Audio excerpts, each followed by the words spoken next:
तर आज आहे 29 जानेवारी आणि आज आपण काही म्हणी पाहणार आहोत.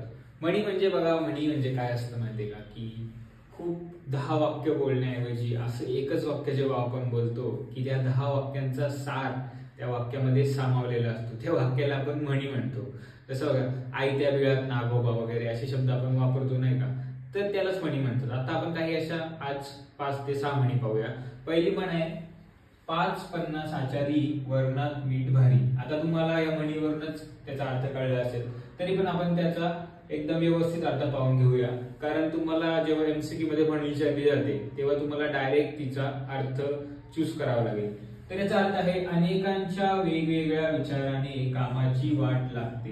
म्हणजे बघा, जेव्हा एखादा एकटा माणूस काही काम करतोय ना, तर त्या कामामध्ये एक सूत्रबद्धता असते. तेच काम तुम्ही 10 लोकांना करायला द्याल तर 10 लोकांचे वेगळे विचार. आणि जसं बघा, 5:50 आचारी म्हणजे तुम्ही आता समजा एखादा जेवण बनवायला घेतलंय आणि ते जेवण बनवताना तुम्ही 10-12 आचार्यांना ते काम दिले, तर एक आचार्य येऊन एकदा मीठ टाकेल, चौथा येऊन परत दुसऱ्यांदा टाकू शकतो. म्हणजे त्या गोष्टीची पूर्ण वाट लागू शकते. त्याच्यापेक्षा एक काम एकच माणसाला द्यावं. 5:50 आचारी वरणात मीठ भारी. ठीक आहे. 12 गावचे पाणी प्यालेला. आपण बोलतो बघा, अरे तो आहे ना खूप 12 गावचं पाणी प्यालेलं आहे. म्हणजे काय, तो खूप अनुभवी आहे. जो माणूस खूप फिरतो त्याला खूप अनुभव येतात, खूप एक्सपिरियन्सेस येतात, त्याला आपण बोलतो की त्याने 12 गावचं पाणी प्यालेलं आहे. म्हणजे याचा अर्थ झाला, अनुभवी माणूस अनेक गावे फिरून हुशार झालेला, म्हणजे हुशार माणूस येतो एकंदरीत, म्हणून त्याला आपण बोलतो खूप 12 गावचं पाणी पिलेलं आहे. नंतर बघा, भरवशाची मोठ पाण्यात लोट.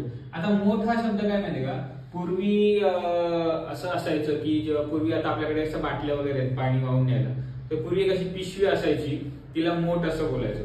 आणि तुम्ही पाणी तुम्हाला वाहून न्यायचंय बरोबर, मग तुम्ही त्या मोठीवर तुमचा विश्वास पाहिजे ना, कारण ती मोठ तुम्ही तुमच्या खांद्याला लावून आणि ती घेऊन जाणार आहे, ज्यातून पाणी असं पडायला तर नको किंवा सांडायला नको, म्हणून त्याला बोलतात भरवशाची मोठ पाण्यात लोट. म्हणजे ज्याच्याबद्दल विश्वास असेल त्यालाच काम सांगावे.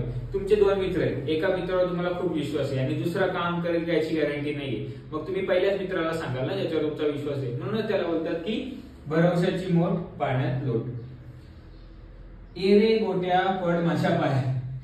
आता गोट्या म्हणजे काय, असा मुलगा नाही आणि त्याला आपण सांगतो की माझ्या पाया पड. त्याचा अर्थ असा आहे की जाणून बुजून एखादं संकट ओढून घेणे. म्हणजे गोट्या एक संकट आहे आणि तुम्ही त्याला बोलताय ए रे गोट्या पड माझ्या पाया. म्हणजे जाणून बुजून तुम्हाला माहिती आहे की तुम्ही रस्ता क्रॉस करताय, पुढून एक खूप जोरात एक 4 व्हीलर येते, तरी पण तुम्ही मुद्दामच रस्ता थांबायचं सोडून तुम्ही रस्ता क्रॉस करायला अजून थोडे पुढे चालत गेले तर तुमचा ऍक्सिडेंट होऊ शकतो. म्हणून त्याला बोलतात की जाणून बुजून एखादे संकट तुम्ही ओढून घेता.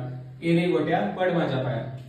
हाजीर तो वजीर. आपण बोलतो बघा, समजा आता सेल चालू आहे आणि त्या दुकानामध्ये समजा 10 साड्या आहेत आणि 11 महिला आहेत ज्यांना त्या साड्या घ्यायच्या. तर पहिल्या 10 महिला जाणार, त्यांना ती साडी भेटून जाणार आणि 11व्या महिलेला नाही भेटणार. मग 10वी महिला काय बोलेल, हाजीर तो वजीर, म्हणजे आम्ही आधी आलो म्हणून आम्हाला प्रेफरन्स भेटला आणि आमचं काम झालं. म्हणजेच वेळेवर हजर राहणाऱ्याला लाभ होतो.